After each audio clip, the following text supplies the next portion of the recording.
ఎలాంటి ఇది ఎంతవరకు ఎస్టాబ్లిష్ అవుతుంది స్కామ్? అంటే ఇది చాలా సాక్ష్యాధారాలతో టెక్నికల్ డీటెయిల్స్తో కూడుకున్నటువంటి కేసు. 2024 అక్టోబర్ 18వ తారీఖు ఆ శాఖ కార్యదర్శిగా ఉన్న దానకిషోర్ గారు ఒక ప్రభుత్వం తరఫున ఒక కంప్లైంట్ పెట్టారు.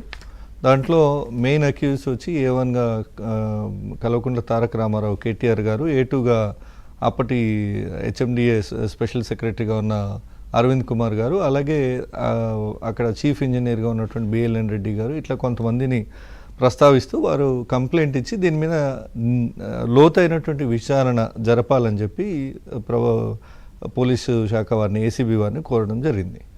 అప్పుడు తీగ లాగడం మొదలు పెడితే దొంకంతా ఒకటిని కోటి అన్నీ బయటకు వస్తూ ఉండే.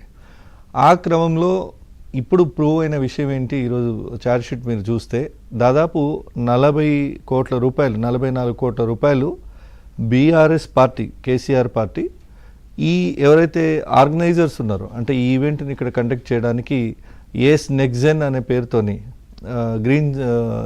గ్రీన్కో కంపెనీకి ఒక అనుబంధ సంస్థగా ఉన్నటువంటి ఏస్ నెక్జెన్ అనే కంపెనీ ద్వారా మొబిలైజ్ చేసుకుని ఒక 44 కోట్ల రూపాయలు లంచం కింద, అంటే ఎలక్ట్రల్ బాండ్ అనే పేరుకే కానీ ఈ స్పాన్సర్షిప్ ఇచ్చే దానికి, అంటే ఇది ఇవ్వడానికి ముందుగానే మీరు ఇది ఇస్తే మీకు ఇది ఇస్తాం, మీరు ఇందాక రైట్ వర్డ్ యూజ్ చేసినట్టు క్విడ్ ప్రో క్రో, గతంలో ఇది చాలా పాపులర్, మీ అందరు తెలిసిందే.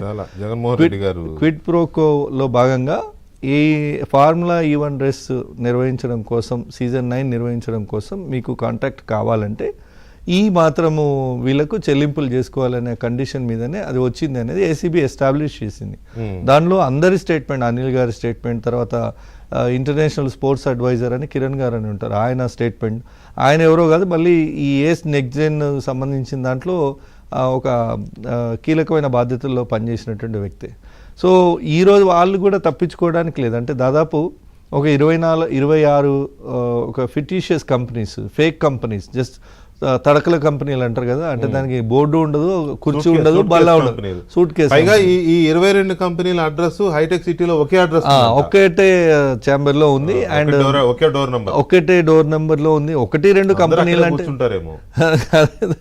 22 కంపెనీల వాళ్ళు అక్కడే కూర్చుంటారు. 1-2 కంపెనీలు అంటే ఎవరైనా అనుకోవచ్చు అన్న, కానీ 26 కంపెనీలు ఒకటే దగ్గర రిజిస్టర్ అవ్వడం, తర్వాత కనీసం ఏమంటారు, నకల్ మారనేకు అక్కల్ రహనా అంటారు, ఒకటే ఈమెయిల్ వాడతారా 26 కంపెనీలన్నీ కూడా. సో వాళ్ళకి సంబంధించిన ఉత్తర ప్రత్యుత్తరాలన్నీ కూడా ఒకటే ఈమెయిల్ ఐడి నుంచి జరిగినట్టు కూడా ACB గుర్తించింది.